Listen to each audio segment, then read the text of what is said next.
Ai, gente, bom, eu vi aqui, eu recebi uma ligação, eu estava tentando gravar um vídeo, mas vamos começar de novo. Bom, eu vou tentar explicar aqui resumidamente, porque realmente vídeo muito longo tá meio complicado e ninguém vê até o fim, mas se vocês quiserem realmente me ajudar, deem like, tenta se inscrever no canal. Meu canal já tem um número razoável de inscritos, então o que mais importa é a visualização, não é nem o número de inscritos. E eu vou também deixar aqui depois o meu canal secundário, que eu falo de finanças, se alguém puder ver, é muito interessante. É uma coisa que eu tento pôr em prática eu mesmo, e tem muitas pessoas hoje que falam de finanças, mas não sabem nada, porque virou moda, né? Todo mundo investir, falar de finanças, mas o assunto do meu vídeo agora, esse canal eu quero abordar coisa de saúde, bem-estar, eu quero tentar fazer o meu canal assim, que já sempre foi meio que voltado a isso. Eu vi que quando eu mudo o tema, muda, a visualização quase não existe. Eu tinha feito um vídeo aí depois de anos, deu 100, não foi tão ruim. Mas, poxa, o meu outro canal que tem 17 inscritos, eu fiz vídeo e já deu 60. É meio triste, sabe? É meio... porque ninguém mais lembra de mim. Né? Eu percebi que quando eu fazia vídeo de outras coisas, o YouTube não está entregando. E esse assunto também de ansiedade e depressão é uma coisa que eu percebi que o YouTube não... Eu fiz um short escrito ansiedade e depressão, deu 2 visualizações. Às vezes eu faço short nada a ver, dá 1000. Então, pra você ver como que o YouTube é meio estranho. Mas resumindo, hoje você vai ver muitos vídeos na internet de pessoas que têm ansiedade, depressão. Cada um trata de um jeito. Eu vou falar do meu relato, vocês podem acreditar ou não. O que eu fiz para melhorar, e realmente tem meios de melhorar sim, até sem medicação, para quem não acredita, eu sou um exemplo disso. Mas antes a gente tem que entender que o que vem a ser ansiedade e depressão, né? Que hoje é um mal do século, né? Pelo menos acho que 80 milhões de pessoas sofrem de um ou de outro. Só que o que as pessoas... Você vai pesquisar o que é um, o que é outro, né? Que, por exemplo, sobrecarga do corpo, por exemplo, a ansiedade, o corpo começa a liberar muita adrenalina, você começa a ficar com seus sentidos muito apurados, esgotamento. Mas o que leva a isso? Eu, vou ser sincero, eu pesquisei muitos lugares, cada um fala uma coisa, mas aí eu comecei a ver o que eu... Primeira coisa que você vai ter que entender é que 90% é culpa sua. Infelizmente, principalmente a ansiedade, a pessoa realmente, ela sobrecarrega tanto o corpo, ela tem tanta pressa, ela tem tanta anseio de alguma coisa, que ela não para. Foi o que aconteceu comigo e eu vou estar explicando mais pra frente. A depressão, digamos assim, a pessoa geralmente quase sempre tem um gatilho, alguma coisa que levou a pessoa a ser deprimida.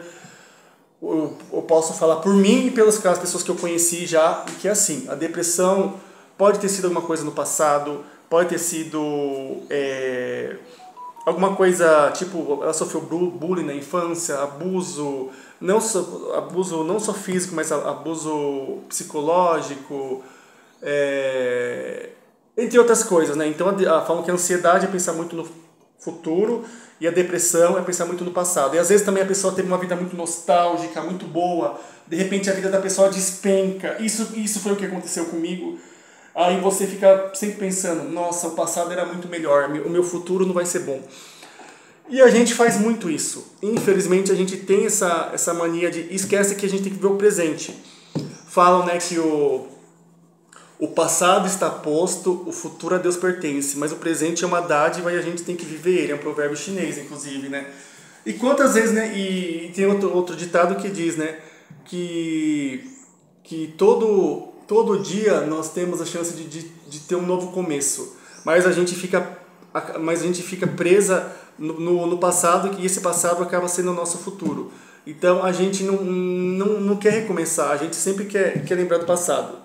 Ou ansioso, que ele tem tanta ansiedade de chegar no futuro que não consegue executar nada no presente. Então a gente esquece que o que a gente tem que fazer o melhor agora, já. Com o que a gente tem que viver o agora. Então a maioria das pessoas hoje, elas existem, ninguém vive.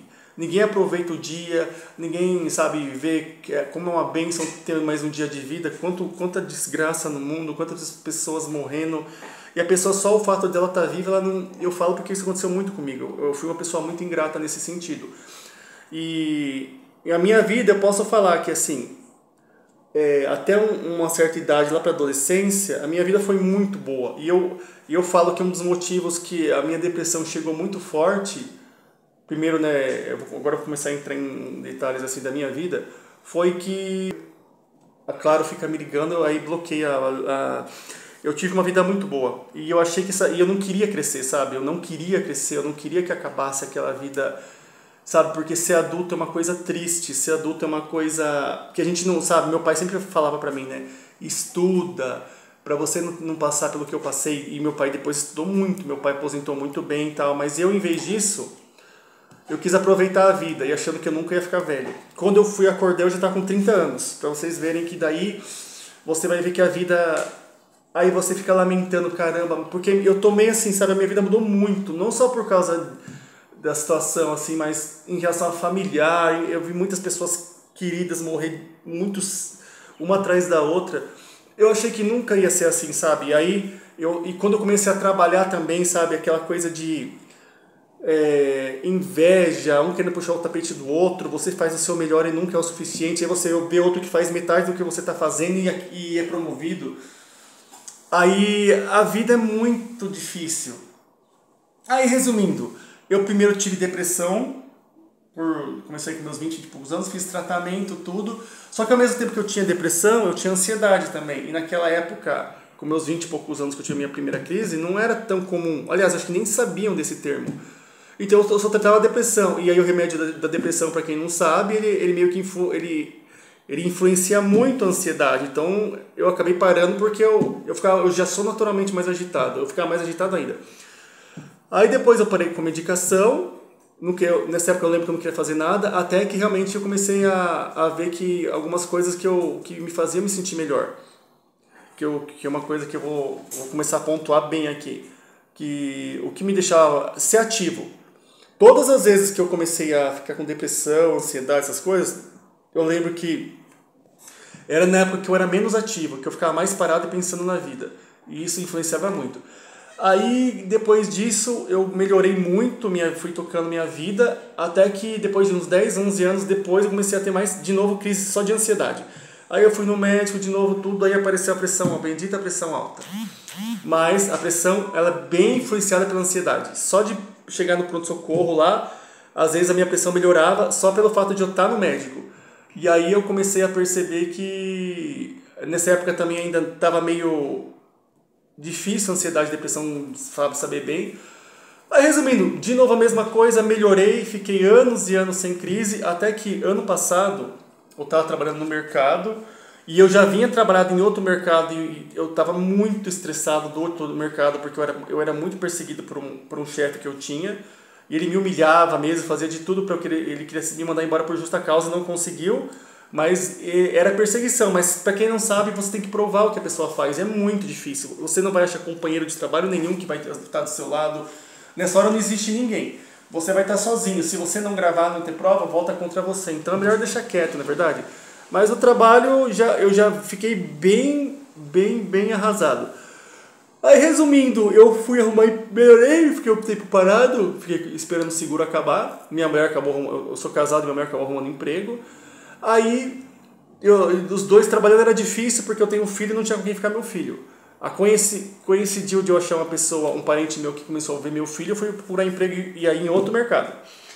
No começo foi mil maravilhas, foi tudo legal, tudo até que começou a vir as cobranças, digamos, indesejadas e sem razão. Sabe aquela coisa que como eu sou uma pessoa que eu não gosto de coisa errada, quem trabalha em mercado sabe que você às vezes é obrigado a ver coisa errada, por exemplo, validade. Eu era uma pessoa, no meu emprego anterior eu era fiscal de prevenção e perdas, então eu era responsável por isso. Só que eu não podia exercer a minha função por causa que o mercado não deixava. Eu via as coisas vencidas, mas é tipo queijo, um exemplo. As pessoas pegavam e reembalavam direto, até o queijo tudo mofado reembalava. A carne ia vencer no dia, eles pegavam, abriam a carne a vácuo, colocavam na área de venda, a carne já estava vencida. Eu não durei muito, porque eu não aceitava isso, né? Eu era muito tonto. A padaria mesmo, tudo tem uma data de validade. Eu ainda provei, filmei, mostrei para minha líder o que estavam fazendo, que antes de Porque venceu, tem que jogar fora. Antes de fechar o mercado, eles pegavam e trocavam, mas aí eu mostrei. Eu peguei, tirei a foto de tudo que estava lá antes de fechar, que já não tinha mais cliente, né, com a mesma quantidade. Aí chegar de manhã lá, eu tirei foto de novo, falei, ó, isso aqui é a mesma coisa que estava ontem, só que eles trocaram a data de validade, o troço já estava ruim já. Não durei muito. Aí no emprego que eu estava agora foi muito parecido. Eu comecei a, eu estava na padaria, no Frios, eu comecei a não concordar com algumas coisas, mas o gerente até que gostava de mim, então aí eu estava indo até bem, até que começou aquela coisa, eu vendia, aí você quer ser promovido, então você começa a se matar de trabalhar. Aí eu vendia minhas folgas, eu ficava depois do tempo, eu era, nessa época que eu estava trabalhando, tinha um homem de manhã e um homem de tarde, e o homem fazia serviço diferente, a mulher só organizava e fazia parte do atendimento. Eu tinha que fazer tudo que as mulheres faziam, mas o serviço de câmera congelada, abastecimento de iogurte, abastecimento de câmera fria, descarga e descarga de pallet, ou seja, eu tinha que fazer muito mais, eu ganhava mesmo que as mulheres, tinha que fazer muito mais do que as mulheres. Quando eu comecei a me sentir meio estranho, que eu comecei a me sentir mal, que foi quando voltou a minha ansiedade, minha ansiedade principalmente, eu passei mal no mercado. Aí eu fui embora, depois em casa não queria melhorar, né? Meu coração estava a 1000, eu achei que ia ter um infarto, passei no médico.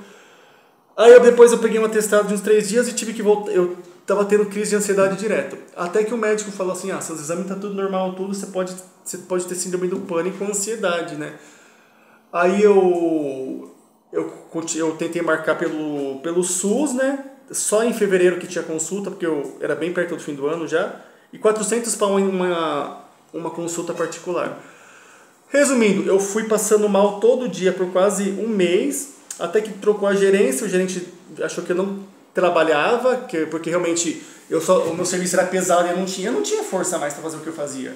E eu adorava fazer força, eu não tinha mais, sabe? Um exemplo, dependendo da salsicha, era 30 kg uma caixa. Você imagina fazer isso 100 vezes, 100 caixas mais de 100 caixas por dia. Você entrar numa câmera congelada e ficar lá 5, 6 horas organizando a câmera inteirinha. Sabe, não tem como. Mas aí ele pegou exatamente um dia antes do fim do ano e mandou embora. Falou que não precisava mais do meu serviço, que não sei o que, estava reestruturando a equipe, sabendo que eu era um dos funcionários mais exemplar. Nunca faltei, sempre fiquei até tarde, vendia minhas folgas, não tinha atestado. Até então, né, porque eu tive que dar, nunca atrasei, nunca levei advertência. Resumindo, você é um número, não vale nada.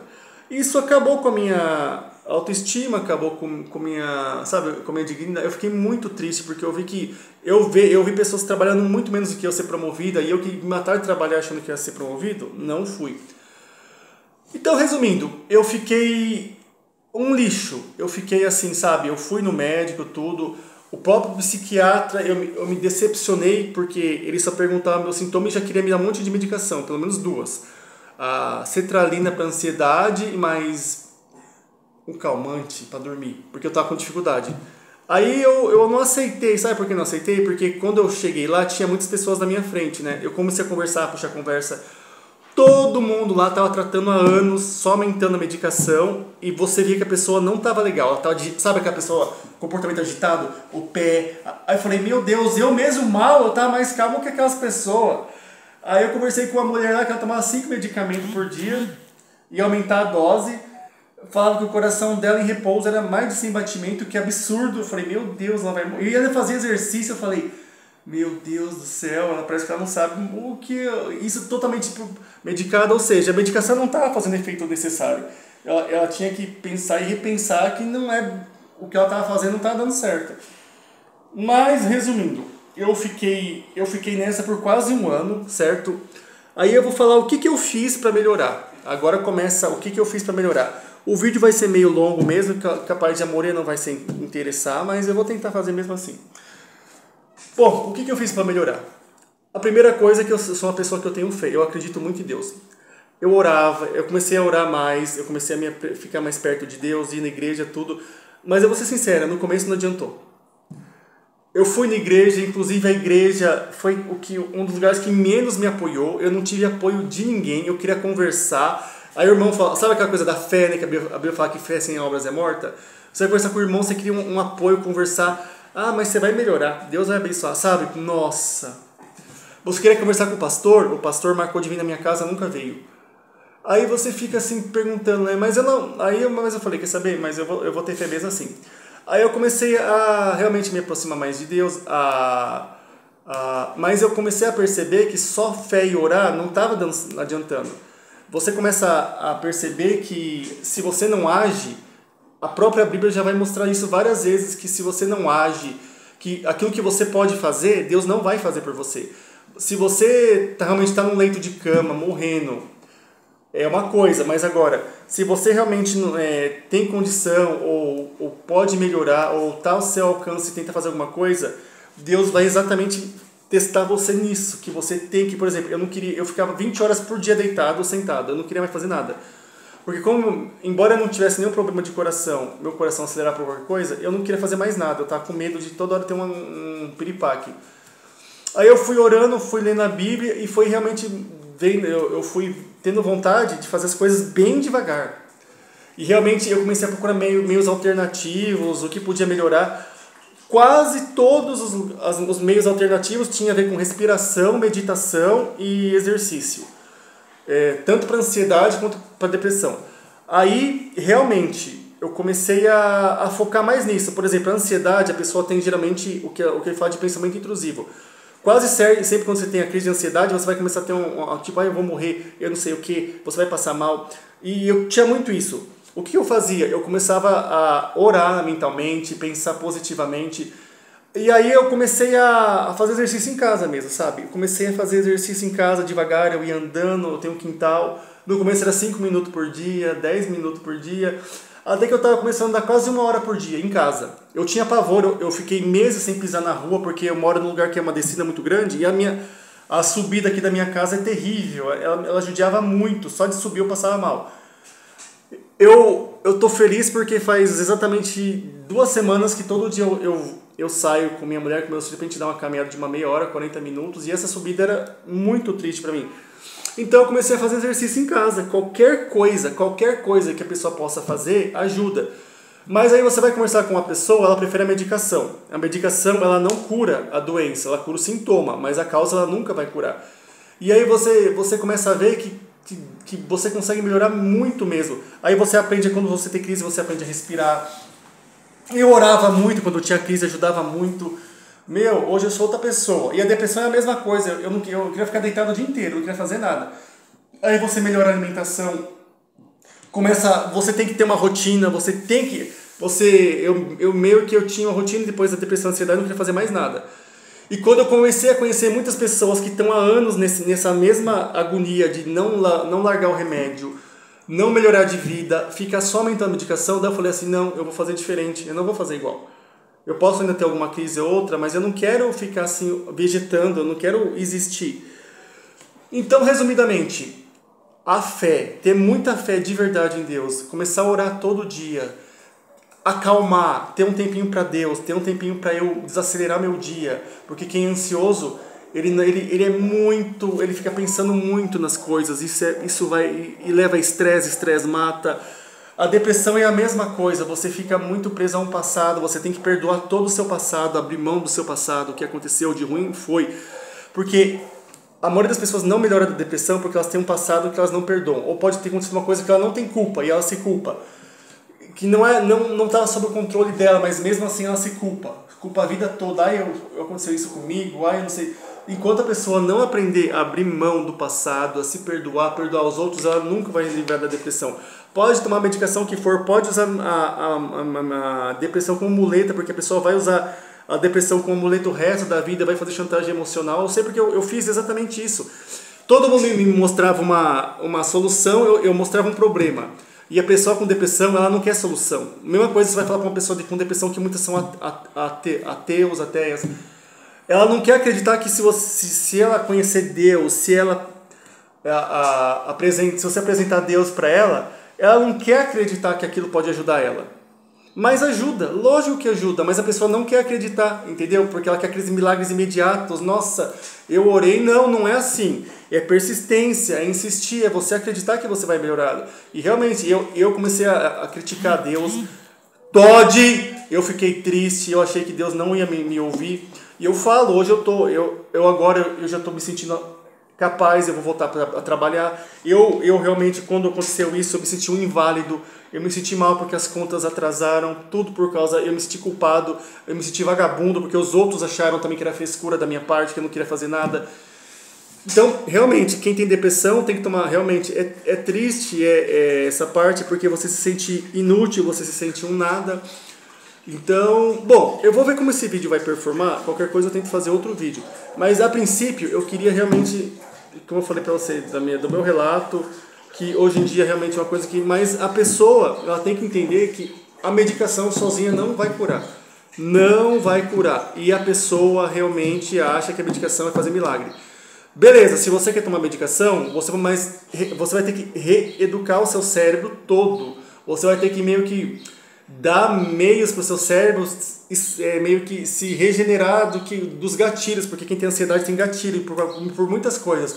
Barulho, situações de conflito. Então você tem que saber lidar com isso, você tem que saber como que sair disso. Então é complicado, mas tem meio sim, não é impossível. E o exercício físico junto com fé, oração, até o que você come pode influenciar. Bom, como eu disse, era um vídeo muito comprido. Se esse vídeo bater pelo menos umas 200, 300 visualizações, eu vou fazer outro.